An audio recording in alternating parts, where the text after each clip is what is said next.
Michael, what are your thoughts on how we might design learning experiences that are more engaging for learners today? Yeah, I think there's so many options we have today with technology, new LMSs, mobile.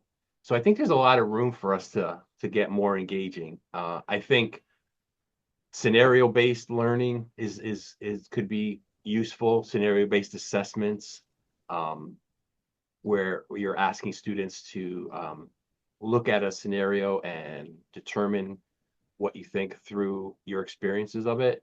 I think there's a lot of room to build adaptive learning paths or to work with other tools to make an adaptive path. I think that an instructional designer today should be willing and able to work on that and be able to build those kind of paths either through programming or harnessing AI, some way.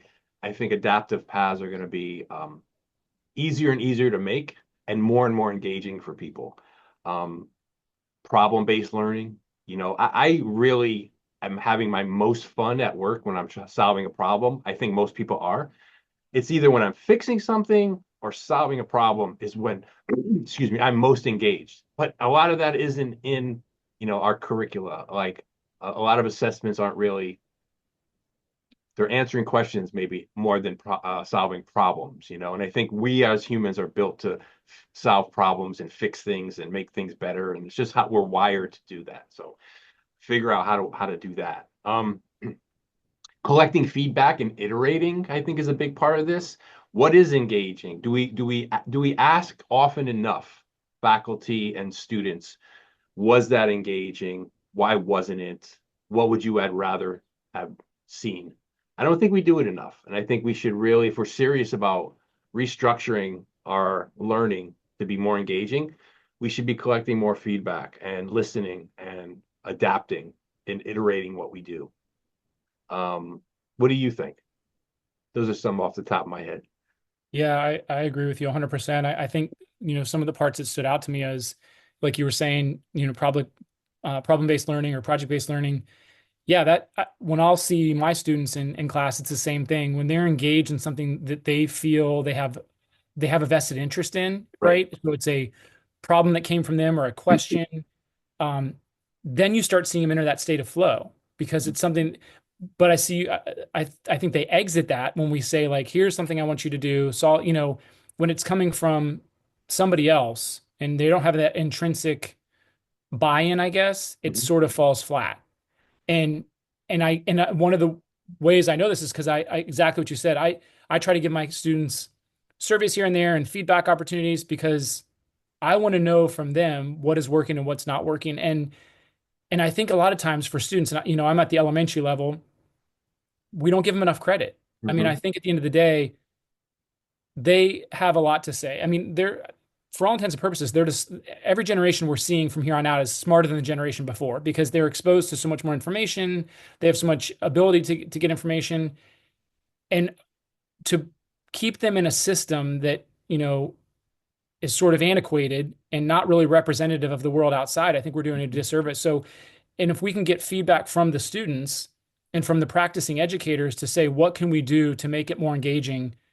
I think they have answers. Yeah. I think that it's just a question of, are we willing to let the status quo be challenged? Yeah. Well, so that leads me to another question. This is a bit of a tougher question, a little finger pointing, but you know, there's a lot of people like you and I out there, Jason, people that study this, people that want to bring it to teachers. There's a lot of faculty that are energetic, that want to try something else. Where do you think, and maybe there's a few bottlenecks, but where do you think the bottleneck is in getting more engaging learning to happen? Is it teachers set in their ways? Is it administrations that don't want too many things that are hard to assess? Is that the biggest problem, that the powers that be need accessible items like quizzes and tests and exams, and this whole engaging, sorry, um, engaging assignments are harder to grade? I'm not sure where the main bottleneck is. I'm sure there are a lot, but what do you think might be the main bottleneck? Yeah, I mean, to that I would say yes, and all Yeah, the above. right. But A lot of for, bottlenecks, a lot of small yeah, bottlenecks. Yeah, for me, I kind of go back to thinking about, obviously I have a dual role of being an educator and also a parent of two children, and I think a lot of times in the educational field, we as educators sort of progress. We keep yeah. thinking and reflecting and keep progressing, but our parents and community stays kind of down here. They don't really progress that same rate because we don't really engage them enough. Hmm. I think this idea of it takes a village to raise a child is never more prevalent than now.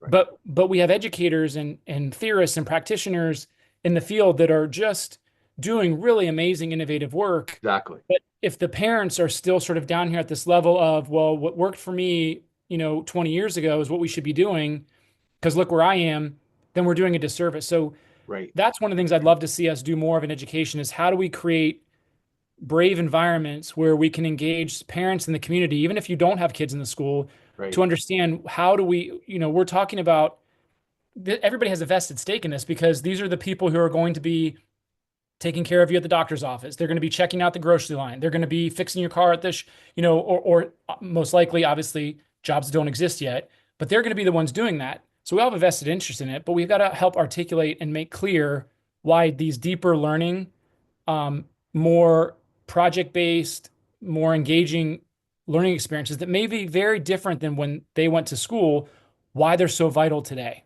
Yeah. I think also what we might have to do is to make those results more visible through some type of gallery, portfolio, website where a school could look at engaging assignments and engaging and look at the results and say, wow, okay, this is what they were asked to do. This is what they did. Oh my goodness, that is pretty impressive. Maybe parents don't have enough of those to see. Maybe on school websites there could be a space devoted to interesting assignments that led to very interesting results. I don't know, just a thought. There's a lot of ways to do it, but maybe that's part of it too. I think you're 100% right. And that's, this idea of documentation. And because I think once you hear students articulate the power behind these deeper learning experiences, you can't argue that. When these students have these moving experiences, then you have parents that are like, oh my gosh, Yeah, I didn't know that my kids were capable of that intellectual capacity. sure. But now that I do see that, I want more of that.